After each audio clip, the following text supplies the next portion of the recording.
Good morning student. हम पढ़ रहे हैं हिंदी व्याकरण, जिसमें टॉपिक है वाक्य शुद्धि। आपके में वाक्य शुद्धि 4 नंबर की आएगी, जिसमें से आपको वाक्य अशुद्ध को आपको शुद्ध करना होगा। तो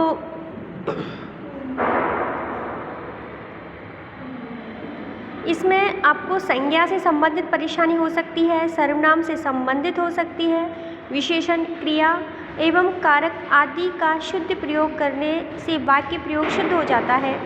तो आपके सामने वो क्वेश्चन में संज्ञा, सर्वनाम, विशेषण, क्रिया और कारक से संबंधित अशुद्धि डाल देगा और फिर हमें उसको शुद्ध करना पड़ेगा। तो हमें व्याकरण के सभी तत्वों तथा अंगों का पूरा ज्ञान बहुत ज़रूरी है। उसी के आधार पर हम वाक्यों को शुद्ध कर सकते हैं। तो सबसे पहले बता रहे हैं इसमें संज्ञा संबंधी अशुद्धियाँ, संशोधन। तो संज्ञा शब्दों का प्रयोग करते समय कुछ अशुद्धियाँ हो जाती हैं। संज्ञा शब्दों का अनावश्यक प्रयोग करना या अनुपयुक्त संज्ञा शब्दों का प्रयोग इसका मुख्य कारण है। कई बार क्या होता है कि हम संज्ञा शब्दों में एक्स्ट्रा शब्दों को यूज़ कर देते हैं, इस वजह से हमारी अशुद्धियाँ हो जाती हैं। जैसे यहाँ पे एक वाक्य दे रखा है, हिमालय पर्वत बर्फ से ढका रहता है। तो यहाँ पे हिम प्लस आलय, आलय का मतलब घर होता है। तो हिमालय एक पर्वत का नाम है। तो जब हिमालय पर्वत का नाम है तो यहाँ पे हिमालय शब्द दे रखा है, पर्वत दे रखा है, तो वो गलत है। तो यहाँ पे इसका शुद्ध होगा हिमालय बर्फ से ढका रहता है।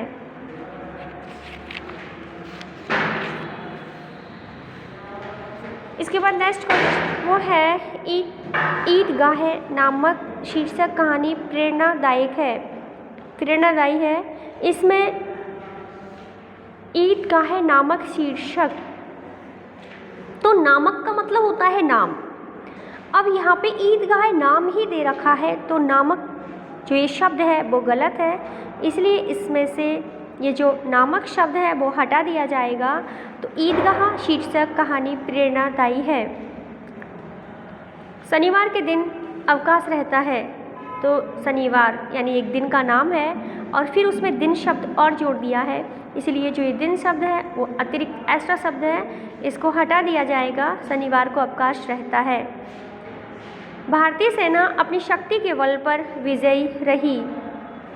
तो इसमें शक्ति के बल पर, बल का मतलब भी शक्ति होता है और शक्ति का बल भी, शक्ति का मतलब भी पावर, बल का मतलब भी पावर। तो यहाँ पे बल शब्द को अतिरिक्त जोड़ रखा है, तो ये जो बल शब्द है वो हट जाएगा। तो भारतीय सेना अपनी शक्ति से विजयी रही। इसके बाद है प्रातःकाल के समय घूमना चाहिए। तो प्रातःकाल समय का वो है कि सुबह या शाम, समय का टाइम है, सुबह का समय, काल का मतलब समय होता है। तो यहाँ पर जो समय शब्द दे रखा है वो एक्स्ट्रा शब्द है, इसलिए शुद्ध होगा प्रातःकाल घूमना चाहिए।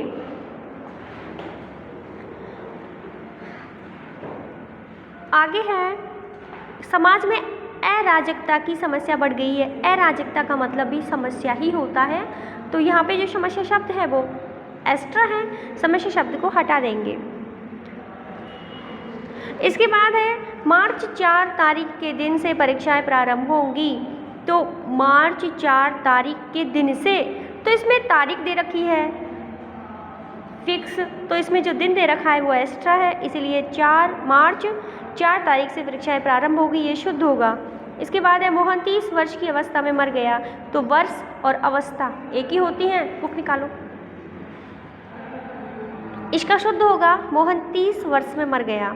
जयपुर में अनेक जगह दर्शनीय स्थल हैं। तो जगह और दर्शनीय देखने योग्य, तो यहाँ पर स्थान और जगह दो शब्द हैं, एक जैसे ही है। जगह का मतलब स्थान होता है और स्थान दो शब्द हैं, तो यहाँ पे जो जगह है उस शब्द को हटा देंगे। तो शुद्ध शब्द होगा जयपुर में अनेक दर्शनीय स्थल हैं। इसके बाद होती है सर्वनाम संबंधी अशुद्धियाँ हैं। तो सर्वनाम संबंधी अशुद्धियाँ, सर्वनाम का प्रयोग करते समय लिंग, वचन और पुरुष का ध्यान रखना चाहिए, और इनका अगर ध्यान रखेंगे तो सर्वनाम संबंधी अशुद्धि नहीं होगी। जैसे इसमें है मेरे को पाठ याद नहीं हुआ, तो यहाँ मेरे को सर्वनाम संबंधी अशुद्धि है, तो मेरे की जगह पे आएगी मुझको। पाठ याद नहीं हुआ। इसके बाद तेरे से कुछ नहीं होगा, तेरे से इसकी जगह आएगी तुझसे कुछ नहीं होगा। उसने वहाँ जाना ही था, इसका शुद्ध होगा उसे वहाँ जाना ही था। जिसने भी खाया खूब सराहा, इसका अर्थ, इसका शुद्ध वाक्य होगा जिसने भी खाया खूब सराहा। तुम तो तुम्हारा काम करो, इसका शुद्ध होगा तुम अपना काम करो। ऐसे ही तुम्हारे से मेरा कोई लेना देना नहीं है, इसका शुद्ध होगा तुमसे मेरा कोई लेना देना नहीं है। दूध में कौन गिर गया, तो यहाँ पे कौन सर्वनाम संबंधी शुद्धि है, तो दूध में क्या, कौन तो आती है वस्तु, मतलब किसी वस्तु के लिए, सॉरी इंसान के लिए कौन गिर गया। अब यहाँ पे दूध में क्या गिर गया, कोई वस्तु गिरी है। मेरे से यह काम नहीं होगा, तो यहाँ पे होगा मुझसे यह काम नहीं होगा। इसके बाद है विशेषण संबंधी अशुद्धियाँ।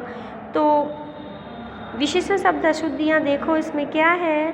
धोबी ने अच्छी चादरें धोई, तो धोबी कोई साफ चादरों को थोड़ी ना धोएगा, अच्छी चादरें।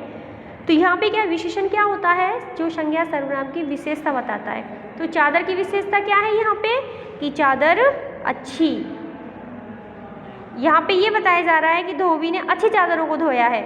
यहाँ पे विशेषण शब्द संबंधी अशुद्धियाँ हैं, तो धोबी कोई अच्छी चादर थोड़ी ना धोएगा, चादरों को अच्छा धोएगा। तो इसका शुद्ध होगा धोबी ने चादरें अच्छी धोई। तो जो विशेषण शब्द है वो आगे जोड़ने से शब्द, जो सेंटेंस है वो गलत हो गया है, और जो विशेषण है उसको पीछे लगाने से बाकी शुद्ध होगा। जैसे इसमें धोबी ने अच्छी चादरें धोई, अच्छी चादरें नहीं धोई थी, चादरों को अच्छा धोया था, तो इस विशेषण को पीछे जोड़ा जाएगा। यानी विशेषण शब्द को आगे और पीछे जोड़ने से भी सेंटेंस गलत हो जाता है। इन चीज़ों का ध्यान रखना है। जैसे सारा शहर में ढिंढोरा पीट दिया, तो यहाँ पे सारा शहर, शहर का विशेषण है सारा शहर, तो यहाँ पे सारे शहर में, सारे का मतलब है संपूर्ण या पूरे शहर में ढिंढोरा पीट दिया गया। कोहिनूर एक अमूल्य हीरा है, हीरे की विशेषता बताई गई है अमूल्य। अमूल्य का मतलब होता है जिसको हम,